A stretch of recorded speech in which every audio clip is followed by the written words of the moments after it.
이렇게 저는 추석을 보내면서 이번 추석만큼은 정말 아내들의 희생과 아내들의 헌신에 대해서 뭔가 느끼는 그런 그 명절이 됐었습니다. 어렸을 때 아내에 대해서 생각을 해보면 저희들이 본 것이 사실은 그거밖에 없었습니다. 예전엔 국산 방화라 그랬죠. 우리의 영화 속에서 등장하는 아내들은요, 하나같이 시어머님께 시아버님께 또는 잘난 남편들에게 구박을 받는 구박 덩어리였었습니다. 어느 정도로? 말해 못합니까? 시집 갔으니까 그대에게 귀신이 되어라, 그대에게 뼈를 묻어라. 친정댁에서도 그렇게 얘기를 했지 않습니까? 그런 모습이 아내들의 모습 전부였었습니다. 드라마 속에서는요, 아내들 그저 비련의 주인공들이었었죠. 그렇게 각인이 됐었습니다. 그런 아내들의 모습.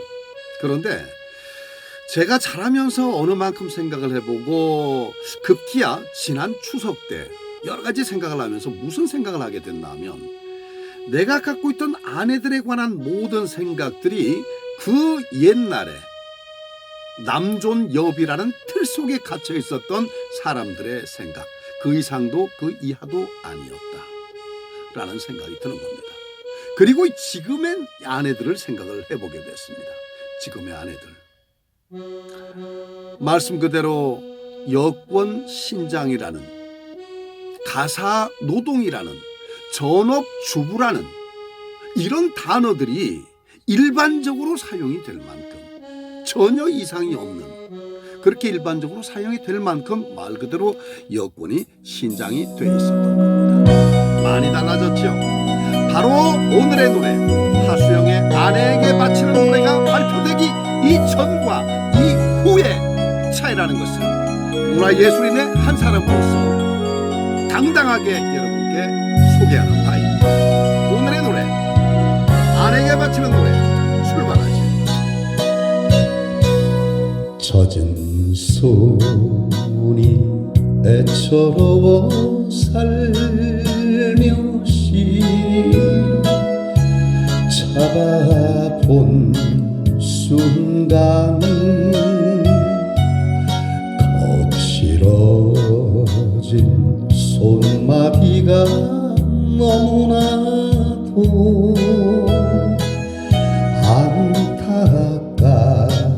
안타까웠소. 시린 손끝에 뜨거운 정성 보이저버 하전이 행복.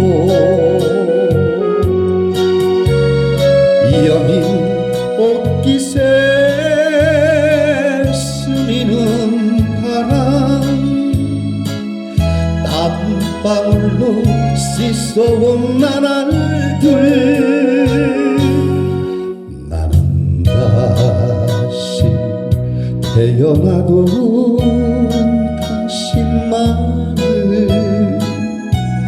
사랑하리라.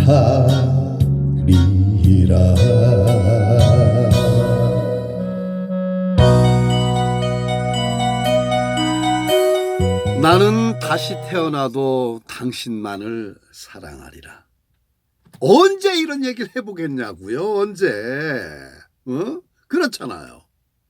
제가 말씀드렸던 대로 예전에 국산 방화를 즐겨봤었던 그 세대 우리 어르신들, 그리고 또 한참 우리나라가 경제적으로 성장하고 도약기에 있었던 1970년대 80년대 드라마를 통해서 바라보고 있었던, 그리고 그 아내들의 헌신적인 모습을 그저 비련의 주인공으로만 그냥 만들었었던, 비련의 여인으로만 그렇게 만들었었던, 그게 무슨 사회적으로 최고의 대우인 양 그렇게 강변했었던 그때 어르신들, 어떻게 나는 다시 태어나도 당신만을 사랑하겠소? 평생 이 한 말씀 해보셨나요? 그래서 저는 제가 다시 한번 곱씹어 말씀드립니다마는, 대한민국의 문화예술인, 대중문화예술인의 한 사람으로서 대한민국의 여권, 이 부분은 분명히 아내에게 바치는 노래가 나오기 이전과 이후로 확연하게 갈려진다. 즉, 이 노래가 정말로 개혁적인 노래였다라는 사실을 힘주어 말씀드리는 겁니다.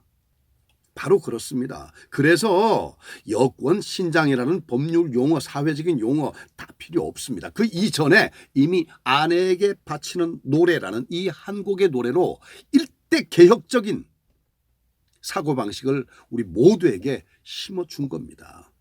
그런 노래가 바로 이 노래입니다. 여러분, 대중가요의 힘 이제 조금이라도 믿으시겠습니까? 믿으셔야 됩니다. 네. 자, 그러면 오늘 이 노래가 하필 그 추석을 보낸 이 시점에 와서 그게 생각이 됐는데, 요게 말이죠, 불과 한 며칠 전이면 얼마나 좋았을까. 그러면 그래도 정말 아내한테 미리 얘기를 해서 여보, 이번에 시골 내려가거든 말이야, 이렇게 하면서 그럼 얼마나 좋았을까. 그저 그 옛날 그 남아 선호 그거 못 버리고 말이죠. 그거 못 버리고 가면 나는 이 댁의 아들이지, 당신은 며느리고 말이야, 이런 생각. 그게 그렇게 말은 하지 않더라도 은연중에 당신의 모습이 그랬었다는 거, 그거 당신들 알아야 돼요. 이 세상에 남편 여러분, 그거 다 알아야 됩니다. 남편 여러분, 우리 모두 반성합시다. 반성합시다. 저부터 가슴에 손을 얹고 정말 제가 이 웃으니까 그렇습니다만 농담 요만큼도 없이요, 솔직하게 마음에 있는 말씀 그대로 이 세상의 모든 아내들에게 아내들의 헌신과 희생에 그야말로 정말 경의를 표하는 그런 마음으로 오늘 프로그램 하수영의 아내에게 바치는 노래 이야기를 전해드리도록 하겠습니다. 노래가 주는 감동과 노래를 부른 가수의 비극이 합쳐지면은요, 이게 듣는 이의 가슴을 더 아리게 하는 곡들 대중가요 가운데서 들어 있습니다. 그 가운데 오늘 이 노래 유난히 우아하고 편안한 느낌을 주고 내 스스로를 굉장히 나 이런 근사한 남자야 이렇게 자부심을 느끼게 만들어주는 노래가 바로 이 노래입니다. 어느 순간부터인가 중장년 부부, 노년 부부 기념일에 단골로 빠지지 않는 노래가 바로 아내에게 바치는 노래죠. 가수 하수영, 아버지가 법무부의 고위 관리였었습니다. 그래서 아주 넉넉하고 풍요로운 가정에서 성장을 했습니다. 근데 중학교 2학년 때 아버지가 세상을 떠나십니다. 가세가 점점 기울기 시작하죠. 급기야는 그때 당시만 해도 돈 없으면 대학을 못 갔었습니다. 대학 가는 것을 진학을 포기해야 되는 그런 상황에 이르렀습니다. 근데 하수영은요, 고등학교 때 이미 발군의 재주를 가지고 부산 지역에서 굉장한 호평을 받는 그런 청소년 학생으로 성장을 해 있었어요. 무슨 얘기인가 하면 어린 시절부터 유난히 이 노래를 좋아해 가지고 그 콘서트가 열리면은 초청, 요즘으로 말하면 이제 초대 가수인 셈이죠. 초청 대상 학생이었었어요. 성악을 하는 청소년 중에는 굉장히 두드러지게 실력이 앞서가는, 그래서 이 청소년 성악인으로 성악가로 굉장히 촉망받는 그런 친구였다. 이런 사실을 여러분께 미리 말씀드립니다. 음악성이죠. 네. 그러다가 부산극장에서 어느 날 불우이웃 돕기 콘서트를 하는데 역시 초청 성악가로 가게 됩니다. 고등학생 성악가로 갔는데 그곳에서 이 사람의 인생이 뒤바뀌어지는 그런 그 장면을 목격하게 됩니다. 자신과 여러 사람들이 나가서 노래를 하는데 받았던 그 박수와 환호에 비해서 어떤 한 사람이 등장을 하는데 그야말로 극장이 발칵 뒤집혀질 정도로 많은 박수와 환호가 나오더라 이거예요. 뭐지? 하고 돌아본 순간에 그 사람은 TV를 통해서 가끔 본 적이 있는, 다시 말해서 굉장히 많이 알려진 인지도가 높은 유명 가수였다는 겁니다. 그때 생각을 했습니다. 그때 많은 사람들에게 감동을 줄 수 있는 것, 많은 사람들에게 기쁨을 줄 수 있고 느낌을 줄 수 있는 것은 우리 성악도 열심히 해서 잘하는 것 좋지만 저렇게 대중적으로 많은 사랑을 얻는 가수, 바로 저거구나. 그렇다면 난 대중 가수가 돼야 되겠다 라고 마음을 굳히게 만든 것이 바로 부산극장에서 있었던 자선 콘서트였었습니다. 인생이 바뀌어지죠. 고등학교 3학년을 졸업합니다. 그리고 1965년 바로 기타 하나 딸랑 메고 부산에서 서울로 올라오는 완행열차에 몸을 싣게 되는 겁니다. 고생 시작이 됐죠. 낮에는 노래 부를 수 있는 술집을 찾아갔고요. 그리고 밤이면 또 밥값을 벌기 위해서 새벽까지 노래를 할 수 있는 영업소를 찾아가게 됩니다. 영업소라니까 이상하네. 영업장, 업장을 찾아가게 되는 겁니다. 밤무대였죠. 그렇게 해서 한 푼 두 푼을 모으고 돈을 벌고 돈을 벌면 기타를 사고 기타 줄을 갈고 기타를 수리해 가면서 그리고 악기를 배워가면서. 근데 어느 날 어떤 사건이 벌어지는가 하면요. 그를 밤무대에서 나오게 만드는 그 원초적인 단초가 되는 일이 벌어지는데 갖고 있는 게 딸랑 기타 하나밖에 없잖아요. 자취방에서 기타를 놓고 밤늦게까지 노래를 하고 들어와서 잠을 자다가 몸부림을 좀 심하게 친 거예요. 그런 그 체격 좋은 사람이 잠결에 넘어진 기타 위에서 그냥 몸부림을 쳐버렸으니 기사가 아주 그냥 기타가 다 부서져 버린 거죠. 딸랑 하나 있는 재산이라고는 그거밖에 없는 재산 목록 1호 요거 하나가 망가져 버린 겁니다. 이젠 기타를 치고 싶어도 못 쳐요. 기타를 살 돈이 없어. 그래서 찾아간 곳이 개수남 선생님의 작곡가 개수남 선생님의 음악학원을 찾아갑니다. 온갖 일을 도맡아 하죠. 청소를. 대신에 거기서 밥을 먹고 거기서 드럼 연주를 배우는 겁니다. 악기를 배우기 시작한 거예요. 그곳에서. 개수남 선생님 음악학원을 가잖아요. 쥔 게 아무것도 없으니까 종잣돈 챙겨야 되겠다. 나한텐 종잣돈이 실력. 그래. 연주를 배우기 시작한 거예요. 그리고는 그 성실함이 이 바닥에 소문이 나서 바로 기록윤 선생님께 말씀 그대로 캐스팅이 됩니다. 기록윤 사단으로 들어가요. 뭘로? 음악인으로 천만의 말씀. 짐꾼으로. 기록윤 사단의 직원처럼. 근데 가서 이제 행정 일을 보는 것이 아니라 거의 뭐 짐꾼처럼 뭐 짐 갖다 날르고 이러는 일을 이제 했었던가 봐요. 그래서 짐꾼이라고 표기가 되어 있더라고. 기록윤 사단의 짐꾼. 그때 기록윤 선생님이 한 해를 딱 보니까 365일을 일을 하는데 참 말수가 적고 정말 할 말 못할 말을 구분해가면서 그렇게 얘기를 하더라는 겁니다. 그리고 박해상이처럼 흥분해서 열받아서 막 쏴대는 악담도 없고 상대의 가슴에 그 뭐라 그럽니까 상처가 될 만한 그런 말도 하지 않고 아주 우아한 그런 신사였다는 얘기입니다. 그래서 그 성실함에 기록윤 선생이 저 친구 음성도 좋고 사람 참 괜찮으니까 노래를 한번 시켜봐야 되겠다. 그래서 기록윤 선생이 한 곡의 노래를 허락합니다. 꿈에도 그리던 그 노래 한 곡을 받았잖아요. 그래서 정말 죽을 힘을 다했지만 결국 빛을 못 보고 사라집니다. 노래 제목은 사랑의 홍역. 데뷔 전서부터 홍역을 치른 거죠. 정말 사랑의 홍역이었습니다. 그런데 그래도 그나마도 이후로는 취입곡이 있었던 가수로 인정을 받았습니다. 즉 다시 말해서 가수 지망생이라는 그 지망생 딱지를 뗀 것 그걸로 그냥 위안을 삼아야 했던 겁니다. 그 후로 이제 엄청난 인고의 세월이 8년 동안이 따르게 되는 거죠. 정말 온몸이 부서져라 일하고 노래하고 한 번 또 부서져라 노래하고 일하고 그렇게 8년. 대단한 인내였죠. 대단한 성실함이었고요. 네. 그런데 어느 날 주변에서 연락이 오기 시작합니다. 야 수영아 그 라디오에 네 목소리가 나오더라. 그래요? 그래 그건 분명히 네 목소리였어. 그래요? 친구한테 전화가 야 너 라디오에 나오던데? 야 너 방송에 나오던데? 이 이야기가 갑자기 여기저기서 들려오기 시작하는 겁니다. 하수영은 뭐라고 하셨습니까? 일하고 노래하고 일하고 노래하고 오로지 그거밖에 없었죠. 방송을 언제 들어볼 뭐 겨를이 있습니까? 이를테면 모니터를 해볼 겨를이 없는 거죠. 그저 일하고 노래하고 그런 와중에 주변에서 너 목소리 들렸어. 너 노래 나온 것 같던데? 너가 나왔던데? 너 요즘 바쁘구나. 이 얘기가 들려오기 시작한 거예요. 얼마 전에 녹음해 놨었던 조은파 선생이 작사하셨고 임종수 선생께서 작곡하신 아내에게 바치는 노래라는 것이 나오던데 하는 이 폭이 점차 간격이 좁아지면서 어느 날 이 노래가 터진 거예요. 이 확산 속도가 어떤 노래보다도 빨랐답니다. 이 노래가. 대개 이제 노래 확산 속도가 노래의 스피드와 비슷하다고들 얘기를 많이 합니다. 속설이죠.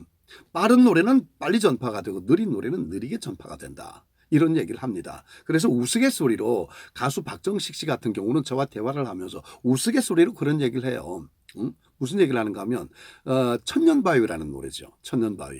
천년바위라는 노래 그 노래 띄우는데 천년 걸러슈 천년 이렇게 얘기를 해요. 농담입니다만 물론 그렇게 얘기를 합니다. 그만큼 느린 노래는 느리게 반응이 오고 확산 속도도 느리고 빠른 노래는 빠른 속도만큼이나 확산도 빠르다. 이런 속설이 있는데 이 아내에게 바치는 노래는 느린 노래거든요. 그럼에도 불구하고 확산 속도가 어느 노래보다도 굉장히 빨랐던 노래로 기억을 하고 있습니다.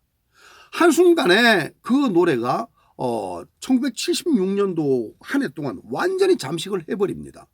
그런데 그럴 수밖에 없었던 게요. 여기서 대중들의 일대 의식 개혁이 일어나기 시작한 거예요. 그게 제가 피할 수 없는 사실이기 때문에 이야기를 하는 거거든요. 자, 그 전까지만 해도 1976년 이 노래가 나오기 이전까지만 해도 여성들은 여성들 스스로가 엄마의 모습으로 엄마이기 때문에 모든 걸 참고 견디고 인내해야 됐었던 그런 시절이었었습니다.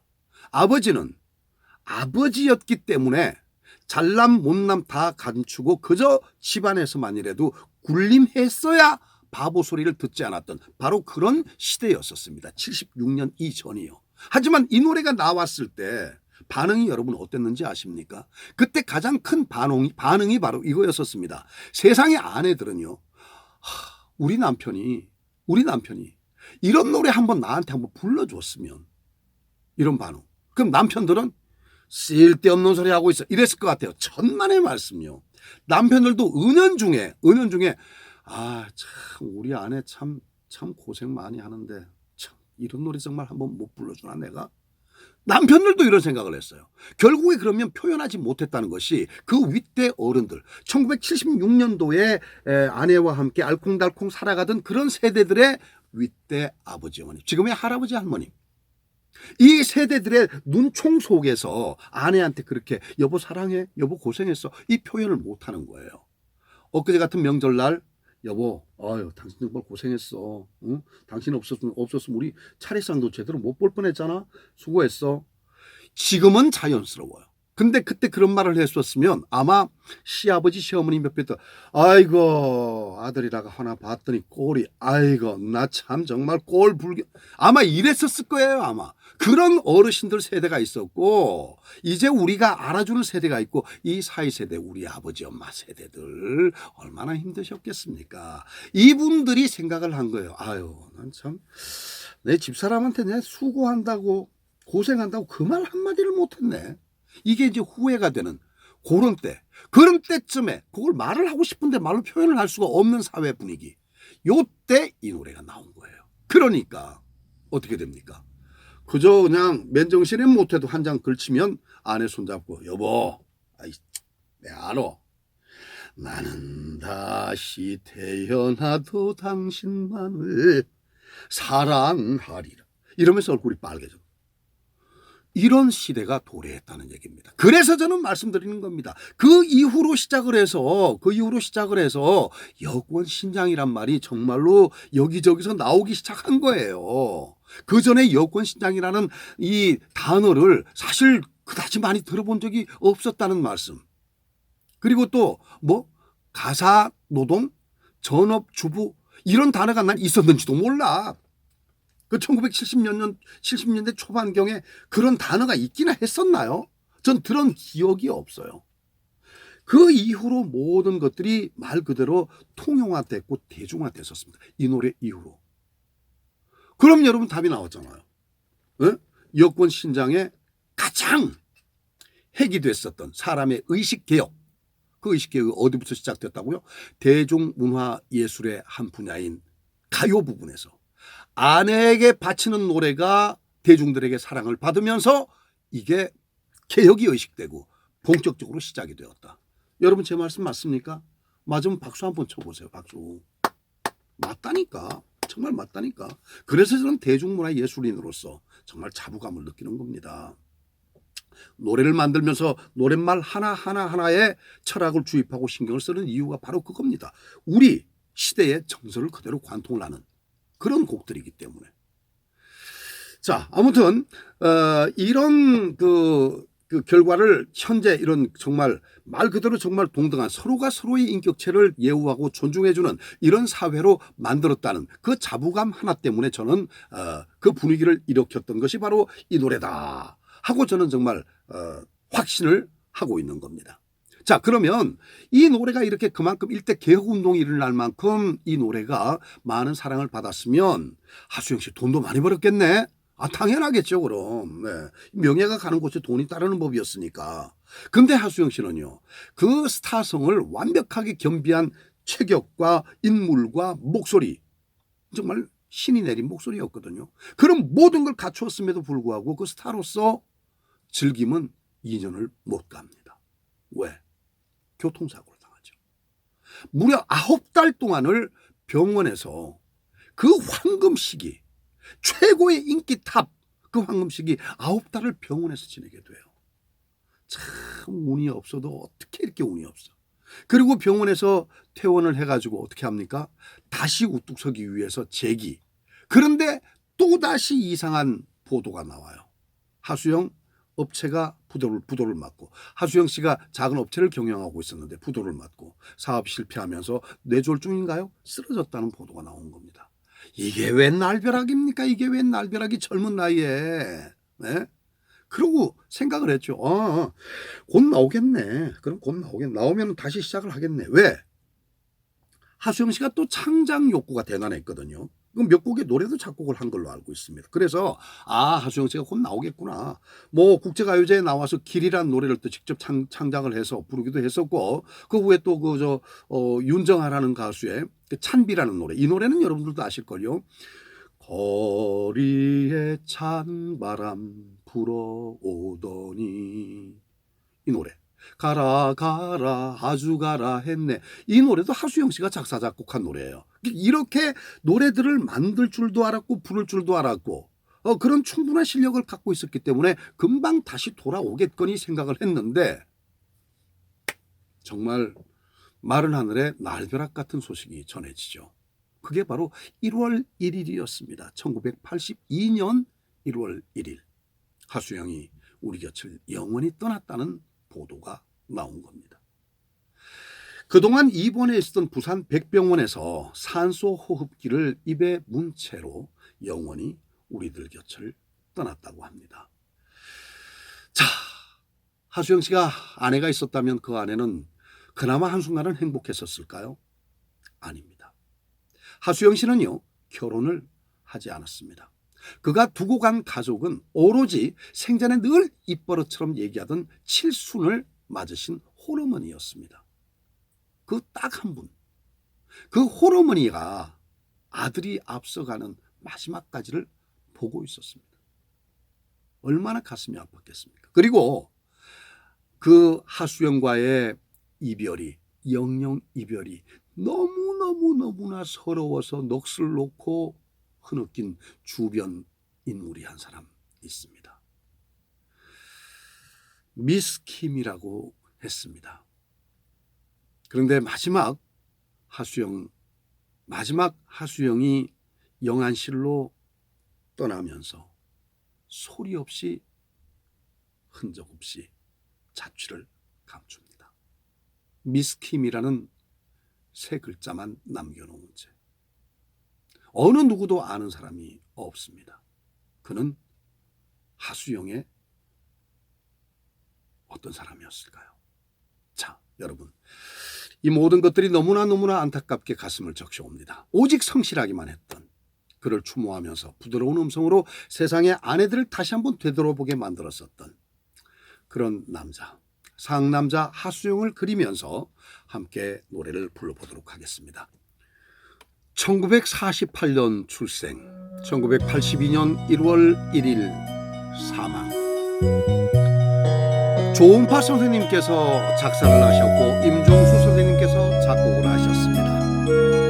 아내에게 바치는 노래 2절 함께 해보도록 하죠. 미운 투정 고운 투정으로 시작합니다. 미운 투정 고운 투정 말없이 웃어 넘기고 거울처럼 마주보며 살아온 그 같은 세월 가는 세월에 고운 얼굴은 잔주름이 하나 둘 늘어도 내가 아니면 누가 살피랴 나 하나만 믿어온 당신은 나는 다시 태어나도 당신만을